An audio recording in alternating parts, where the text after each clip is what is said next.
Hi freelancer, welcome to our channel. I'm Paula from REN. If you want to become self-employed in Spain, you'll know the process is long and complicated, but that's what I'm here for. I'll explain in a step-by-step guide how to do it to save time and money. Let's go. The first thing we're going to do is search for Form 036 on Google, and we'll go directly to the tax agency page that comes up first. And we'll have to log in, of course, with the digital certificate. So once inside, we'll click on Act in our own name and go straight to the place, date, and signature section, because that's what's usually forgotten, and then it won't let you move forward. So anyway, we fill in our details, and there we'd be on page 1, where we have to indicate right at the start that we want to register in the census of entrepreneurs. The next thing will be to register to be able to receive notifications via phone, email, and so on.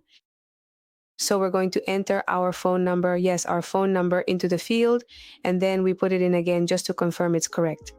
After that, we're going to select register for everything. Then we do the same thing with our email address.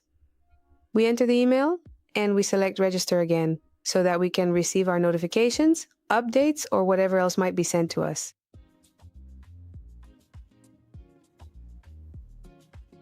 Well, once we do this, we're going to indicate our tax address, which simply, we search for the address using this button. We can either search by province or by zip code. I think it's easier by zip code. We're going to search for our address, and we're going to fill in all the details. Very important to know the cadastral reference of the property, which if you don't know it well, you have the link there, through which you can access and search directly for the cadastral reference that applies to you.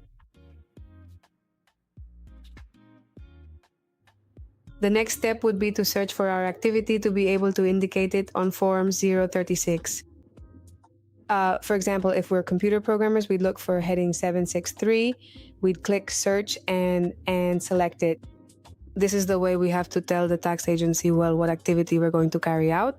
So very important then to indicate where we carry out the activity. This is a very important step because, for example, if we telework from home, then we'll be able to deduct the percentage of the square meters we work in. So it's important to fill that in correctly. And anyway, then the same. We indicate the address of where we're going to work. We put the degree of use, that is the square meters we're going to use, and we click on save.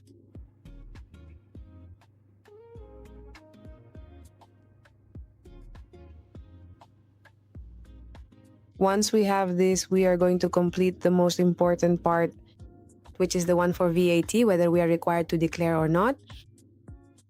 Normally, if you provide a service from Spain, then you will be in the tax application territory. Another case would be, for example, if we were in the Canary Islands, which has a different tax regime. But, in principle, we would have to put it like this: report the start date of activity, which is always going to have to match the one from the tax agency. So since we are going to need it later, we can directly copy it to paste it again. For example, here in the applicable regimes, nothing generally will be the general regime, and we will be in simplified direct estimation. For now on this page, nothing else is needed. We will register to have to submit Form 130 with the same date. Everything is always going to have the dates of everything have to match, and it may be that we are not required to submit it, but in that case, I recommend consulting with an advisor.